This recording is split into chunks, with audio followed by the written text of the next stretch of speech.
Bonjour, je m'appelle Dominique Moll, je suis le réalisateur du film Dossier 137 et nous sommes ici pour l'émission The Cinema Show de Radio Campus. Can she be late for her Pardonnez-moi d'interrompre un instant la musique, mais nous avons un invité de marque que j'aimerais accueillir comme il se doit. Aujourd'hui, nous accueillons Dominique Moll pour parler de son dernier long métrage Dossier 137. Bonjour Dominique, comment allez-vous ? Très bien, merci beaucoup. Bonjour. Alors, 3 ans après La Nuit du 12, lui-même inspiré de faits réels, vous revenez avec une nouvelle histoire issue de la réalité. Qu'est-ce qui vous a donné envie, cette fois, d'explorer le milieu de l'IGPN ? Alors c'est vrai que les deux films ont un lien avec la réalité. Pour les deux films, j'ai fait beaucoup de recherches et de documentation, de rencontres, même d'immersion. Mais ça reste quand même des fictions et même des films de genre, parce que c'est voilà, les deux racontent des enquêtes policières avec leur lot de tension, de suspense, de surprise, d'émotion, et où le spectateur, avec les enquêteurs, a envie de comprendre la vérité de ce qui s'est passé. Donc, pour répondre à votre question, après la nuit du 12, en fait, m'a donné envie de continuer l'exploration de l'institution policière. Et l'IGPN, donc, qui est la police des polices, c'est-à-dire des policiers qui enquêtent sur d'autres policiers, m'a toujours intéressé parce que, déjà, il n'y a jamais eu de film ou de roman écrit sur des enquêteurs de l'IGPN, aussi parce qu'on n'en sait pas grand-chose, finalement. Et parce que je pressentais que les enquêtrices et les enquêteurs de l'IGPN sont dans une situation pas simple, puisqu'ils sont à la fois méprisés par les policiers sur lesquels ils enquêtent et à la fois critiqués par certains médias qui leur reprochent d'être jugés partis parce qu'ils sont eux-mêmes policiers. Et voilà, donc il y avait déjà cette curiosité de savoir comment ils se débrouillaient dans cette situation pas simple, et comment ils travaillaient, et quels étaient vraiment leur pouvoir, et voilà, donc il y avait cet intérêt-là. J'ai eu la chance de pouvoir faire une immersion de quelques jours à la l'IGPN, enfin dans la délégation parisienne de l'IGPN, ce qui était évidemment primordial pour construire l'histoire de ce film, et pour comprendre aussi ce qui anime ces enquêtrices et ces enquêteurs, les difficultés auxquelles ils sont confrontés, etc. Et j'avais aussi envie parce que là il s'agit d'une enquête suite à une plainte de manifestants, et la blessure de l'un d'entre eux lors d'une des premières manifestations Gilets jaunes. Donc j'avais aussi envie de parler de ça, enfin du rapport entre la police et la population, et ce fossé qui se creuse, cette incompréhension, mais tout ça du point de vue d'une enquêtrice de l'IGPN. On sent que vous prenez du plaisir avec votre monteur Laurent Rouen dans la façon d'entremêler les interrogatoires. Comment avez-vous pensé ce rythme et ce dynamisme au montage ? Alors, vous avez tout à fait raison. Enfin, il y a vraiment beaucoup de séquences qui s'appuient fortement sur le montage. Enfin, pour moi, comment dire, la spécificité du cinéma comme forme artistique a vraiment à voir avec le montage. Parce que ça n'existe qu'au cinéma. Enfin, faire des belles images, on peut le faire en photo, on peut le faire en peinture, des sons, on peut les faire à la radio, de la musique, on peut le faire dans des concerts ou ailleurs, des comédiens qui jouent bien, on peut les voir au théâtre. Et donc, c'est vraiment le montage qui fait la spécificité du cinéma, la juxtaposition de deux images, dont la juxtaposition va créer du sens, de l'émotion, voilà, quelqu'un qui regarde quelque chose, ça va créer de l'émotion, et c'est ça qui m'intéresse. Et Et donc, il y a effectivement des scènes, enfin plusieurs séquences, qui sont des pures séquences de montage, enfin notamment des séquences d'audition, ce qui m'a frappé quand j'étais à l'audition, à l'IGPN, pardon, ou même quand j'ai pu lire des PV d'audition, c'est que souvent, pour comprendre ce qui s'est passé tel jour de manifestation, on va voir beaucoup de monde, beaucoup de policiers qui étaient impliqués ce jour-là dans le maintien de l'ordre. On va leur poser les mêmes questions, on va recevoir des réponses qui se ressemblent. Et j'avais envie de raconter ça, mais sans évidemment que ça devienne rébarbatif et ennuyeux. Et une des façons, c'était voilà, d'avoir ces séquences de montage où on voit un enquêteur ou une enquêtrice qui pose une question. Après, on voit à la suite 4 ou 5 policiers ou chefs d'unité qui vont donner des réponses qui se ressemblent, et après on repasse à un enquêteur, et cette répétition, et qui, grâce au montage, voilà, est quelque chose d'assez rythmé aussi, raconte beaucoup sur le travail de l'IGPN, et nourrit cette enquête, et montre aussi voilà, ce que les enquêteurs doivent faire un peu rébarbatif et répétitif. Donc je suis très content que vous pointiez cela, parce que c'est vrai que ça me tenait à cœur. La question du point de vue et du biais sont au cœur du récit. Est-ce que vous, dans la création de ce film, vous avez cherché à ne pas être piégé par vos propres biais de citoyens, de cinéastes, de spectateurs de l'actualité, ou est-ce qu'au contraire, vous avez accueilli vos biais et vous en êtes un peu nourri ? Je pense que c'est compliqué d'être complètement objectif. Enfin, l'objectivité pure, je pense que ça n'existe pas. Enfin, d'ailleurs, on le voit dans le film, parce qu'à un moment donné, il y a une vidéo qui, pour certains, peut être incriminante et pour d'autres, non. Donc, ça dépend aussi à chaque fois qui regarde quoi. Donc, je sais que moi, je ne suis pas dépourvu de biais qui sont faits de mon éducation, de mon expérience, de mon milieu social, etc. Donc on fait avec. Après, ce que j'essaye de faire, et c'est pour ça que pour moi, pour un tel sujet, la recherche et la documentation, et le fait de voir beaucoup d'échanger avec des personnes de différents spectres. Enfin, par exemple, j'ai rencontré un avocat qui défendait des victimes de violences policières, mais j'ai aussi rencontré un avocat qui est spécialisé dans la défense de policiers. Évidemment, ils n'ont pas le même discours, et puis après, on se nourrit de tout ça. Et moi, ce que j'essaye, c'est d'avoir, d'essayer de ne pas être dans la simplification et de montrer la complexité du travail de ces enquêteurs, enfin aussi la complexité du travail de policiers, enfin ce qui ne veut pas dire que j'excuse le fait qu'il y a des violences, parce qu'il y a parfois des violences non justifiées, mais de le faire de la façon la plus sincère et honnête possible, avec aussi toujours en tête le fait qu'on raconte une histoire qui doit être passionnante à suivre, et on a envie d'attirer les spectateurs là-dedans. Mais forcément, le film raconte aussi des choses sur moi et ma vision de toutes ces problématiques. Et justement, vous mentionnez des vidéos, on voit des vidéos de manifestants et de caméras de surveillance tout au long du film, ça structure un peu le film. Est-ce que vous pensez qu'aujourd'hui le cinéma est un peu obligé de composer avec cette matière documentaire brute, c'est-à-dire les réseaux sociaux, les images de smartphone, pour rester en prise avec le réel ?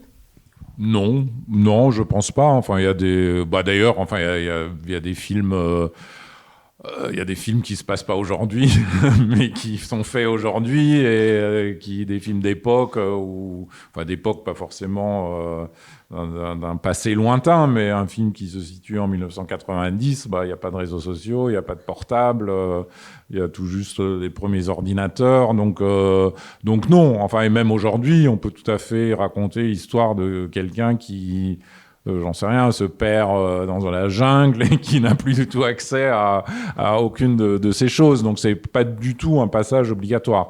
Là, pour le film, ça a une raison d'être et un sens parce que les enquêteurs de l'IGPN travaillent avec ça, avec les sources vidéo qui sont à leur disposition, et aussi avec les réseaux sociaux, parce que voilà, une vidéo qui montre un policier qui tape sur un manifestant et qui devient viral sur les réseaux sociaux, va forcément, ça va avoir des conséquences aussi sur le fait que le parquet dit bah là il faut que l'IGPN enquête là-dessus parce que trop de gens l'ont vu. Enfin, c'est ce qu'on voit un peu au début du film lorsque il y a un CRS qui pète un plomb et qui lance un pavé vers la foule, et qui a été filmé. La vidéo est devenue virale et le substitut du procureur dit à l'enquêtrice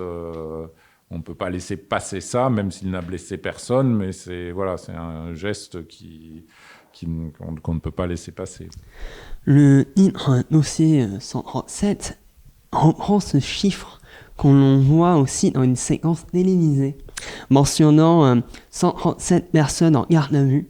Ce chiffre a-t-il une signification particulière? C'est le même chiffre? J'ai l'impression que c'est le même. Non, je crois pas. Non, je crois que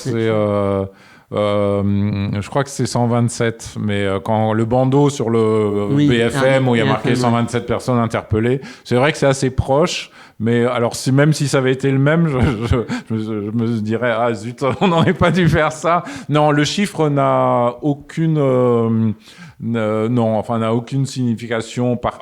Disons que la signification qu'il a, c'est de montrer que voilà, c'est le dossier 137, donc il y en a au moins 136 autres, donc que c'est un dossier parmi d'autres et que ce n'est pas un cas isolé, voilà. Dans le dossier 137, mais comme c'était déjà le cas dans La Nuit du 12, la victime est souvent absente à l'image, mais présente quand même partout. Cette absence, elle donne, j'ai trouvé, une impression de fantôme qui hante le film. Est-ce que vous pouvez nous parler de ce choix et de ce qu'il permet de représenter selon vous ? Oui, alors, enfin, un des ressorts importants de la narration cinématographique, enfin la narration tout court, c'est la question du point de vue. Enfin, on peut là, dans le dossier 137, on est exclusivement dans le point de vue, sauf à la toute fin, dans le point de vue de Stéphanie, qui interprète Léa Drucker. Et tous les éléments qu'on voit, enfin même les vidéos, c'est des éléments auxquels elle a accès en tant qu'enquêtrice. Et du coup, tout ce qu'on voit du jeune homme qui a été blessé, en tout cas jusqu'à la fin du film, c'est ce qu'on voit de lui dans les vidéos où il a été filmé, soit par sa propre famille, soit par des témoins, enfin, etc., quoi.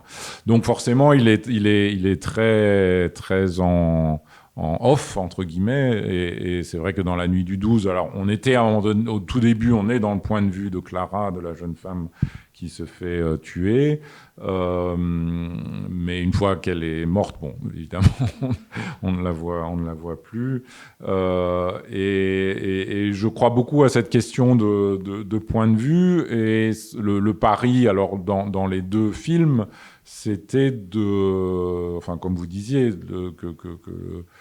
qu'il fallait pas pour autant qu'on oublie à un moment donné ces victimes et se dise ah bah notre héros c'est l'enquêteur ou l'enquêtrice, et finalement les victimes ne sont qu'un prétexte pour s'intéresser aux policiers ou à la policière qui mène l'enquête. Donc c'était important de faire en sorte qu'il soit toujours présent. Alors il est aussi présent, enfin la victime dans La Nuit du 12 est aussi présente parce qu'on sent qu'elle hante l'enquêteur qui s'appelle Johan, donc Bastien Bouillon.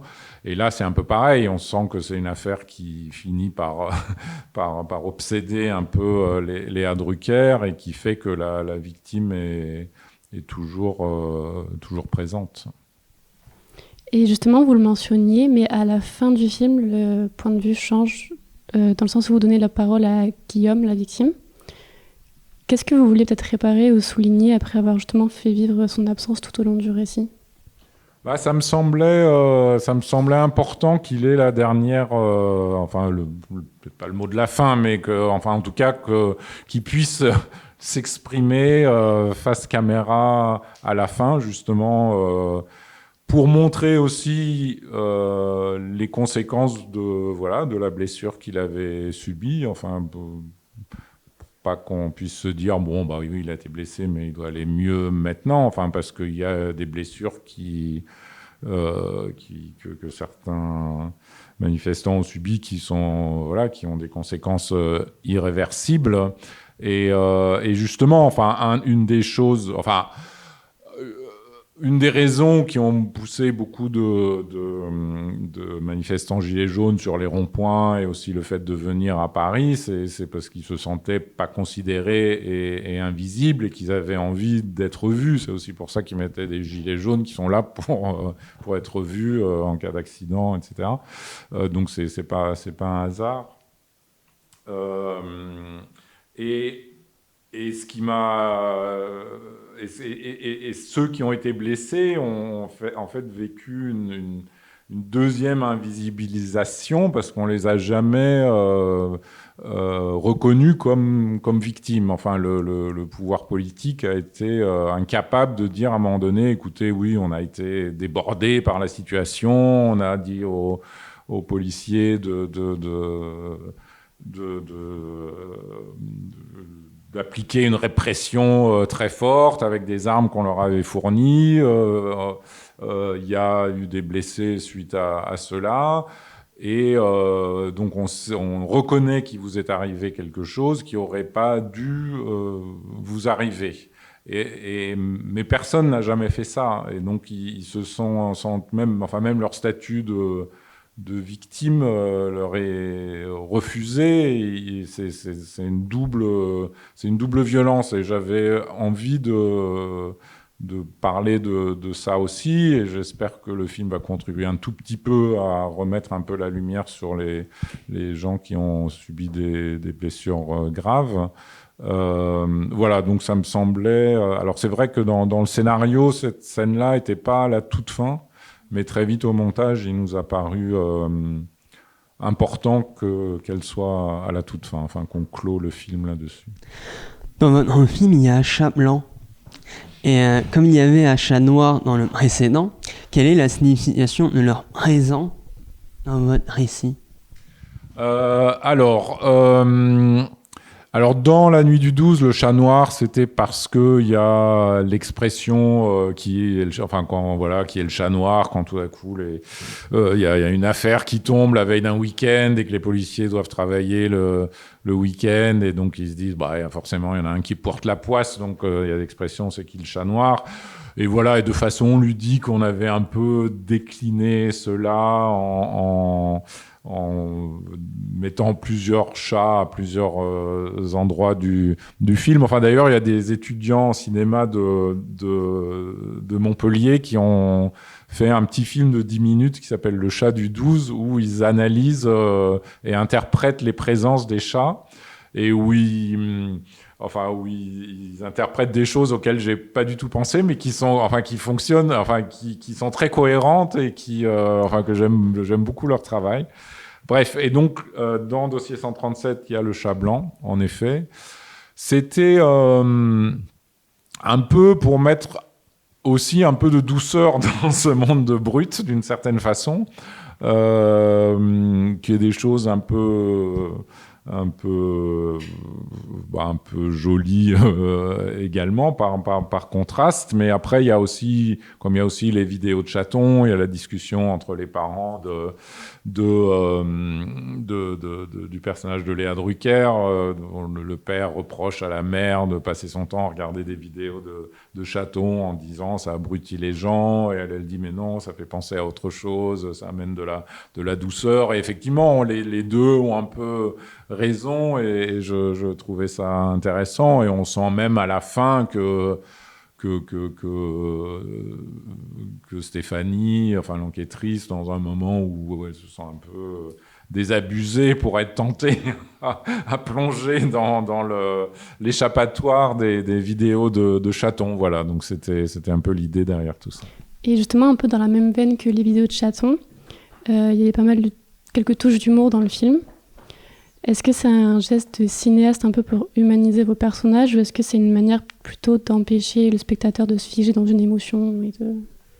Bah, il y a un peu des deux. Enfin, parce que c'est vrai que ça contribue à humaniser un personnage. Enfin, quand on voit le collègue de Léa Drucker, quand à un moment donné, ils sont dans une chambre d'hôtel très très luxueuse, et lui, il n'en revient pas que ça coûte 2000 € la nuit, alors que ça doit correspondre à son salaire, et du coup, il teste le matelas, et ça c'est à la fois drôle et en même temps, ça raconte quelque chose sur le personnage, donc ça peut effectivement servir à ça. Et puis, c'est aussi parce que c'est la vie, enfin, même dans des moments difficiles ou compliqués, où il y a tout à coup, on va avoir un fou rire pour quelque chose, ou ça fait partie de la vie, et j'aime pas... Enfin, ça me plaît aussi de donner ces petites échappatoires aux spectateurs, enfin, de pas être dans un truc où on dit, bah, on va lui montrer un truc très dur, et après un truc encore plus dur, enfin, j'aime pas cette idée d'assommer le spectateur. Donc, je pense que, et puis ces moments de légèreté, enfin, après, quand on retombe dans des choses plus dures, enfin, fonctionnent aussi par contraste. Vous collaborez toujours avec le compositeur Olivier Macquery, et dans l'ouverture du film, où la musique enveloppe et on met en relief les bruits entremêlés, les manifestations, on aura si plus de puissance et de tension. Comment avez-vous apporté ce travail précis sur le rythme et la composition ? Ah bah ça, c'est les secrets d'Olivier Marguerite. Enfin, toujours, ça fait la deuxième fois que je travaille avec lui, mais c'est vrai que, enfin, j'espère continuer à travailler avec lui, parce que j'aime beaucoup son univers musical. Alors, dans les deux films, c'est deux approches un peu différentes, parce que dans La Nuit du 12, il y a enfin, il a vraiment un don et un goût pour les mélodies. Et donc, dans La Nuit du 12, enfin, ça travaille plus là-dessus, enfin, sur quelque chose d'assez mélodique, alors que dans Dossier 137, on sentait qu'il fallait quelque chose de différent, enfin, qui était plus, comme vous disiez, sur une sorte de rythme, d'intranquillité, de nervosité, enfin, qui correspond aussi et au personnage et à la situation où tout le monde est tendu, et c'est... Alors, comment on y arrive Enfin, Olivier, ce qui est super avec Olivier, c'est qu'il propose beaucoup de choses. Enfin, pour le film, hein, donc il compose des choses, enfin, vous faites des maquettes, et du coup, déjà pendant le montage, enfin, c'est pas comme si...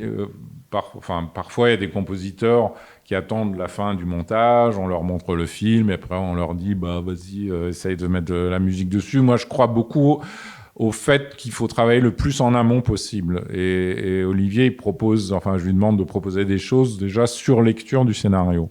Et après, l'avantage, c'est que pendant le montage, on a des éléments déjà à notre disposition qui ont été composés pour le film, qu'on peut essayer, et très vite, on voit, ce morceau-là, il se passe vraiment quelque chose quand on le met sur cette scène-là. Celui-là, moins, ou on ne sait pas trop où le placer, et ça permet déjà de donner une direction, et à partir de là de déplier les choses et de les développer. Et c'est vrai que Olivier a une force de proposition très très très forte, ce qui est très très agréable. Quelles sont vos attentes pour la sortie de votre film, étant donné que votre sujet est très actuel? Pensez-vous qu'il puisse avoir un impact particulier au moment de sa sortie? Alors ça, c'est une bonne question. Enfin, toutes vos questions étaient bonnes, hein. C'était pas pour... mais disons que... Enfin, je pense que c'est un peu illusoire de penser qu'un film peut réellement changer des choses. Après, je pense qu'un film peut...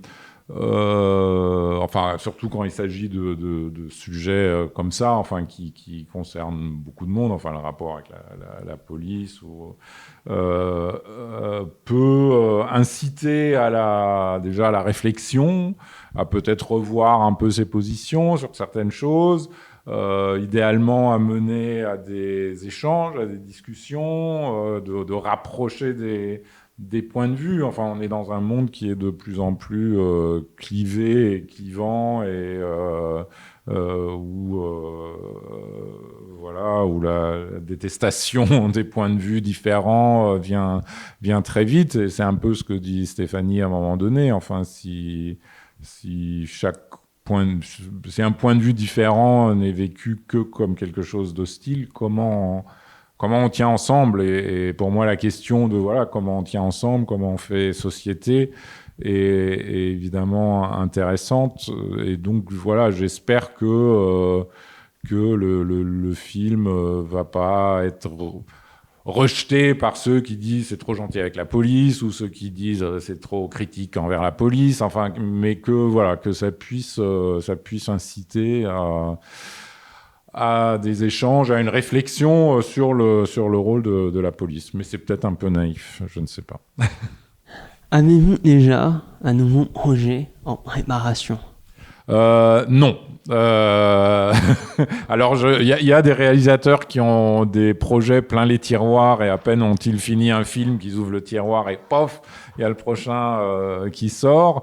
Moi, je travaille pas, j'ai jamais réussi à travailler comme ça. Enfin, quand je travaille sur un projet, je suis entièrement dévoué, concentré sur ce projet-là, et jusqu'à la fin. Et c'est seulement donc qu'on l'a fini fin avril. Bon, après il y a eu Cannes, il y a eu plein de choses, il y a eu, faire la bande-annonce, enfin il y a toujours maintenant il y a le service après-vente, donc il y a eu le service après-vente, l'accompagnement du film pendant les avant-premières, il y a aussi des festivals à l'étranger, les sorties à l'étranger, donc tout ça prend du temps. Après, évidemment, j'ai toujours les sens en éveil et en ébullition, et quand je lis il y a aussi cette déformation professionnelle que dès qu'on lit un livre, on se pose tout de suite la question, c'est adaptable ou non? Enfin, est-ce que c'est intéressant à adapter?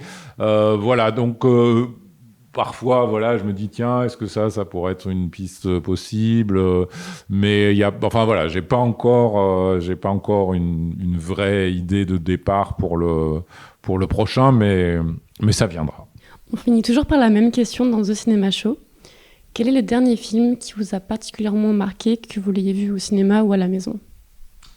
Alors, le dernier film qui m'a marqué, parce que je l'ai vu très récemment aussi, c'est Une bataille après l'autre de Paul Thomas Anderson, qui est un film très... à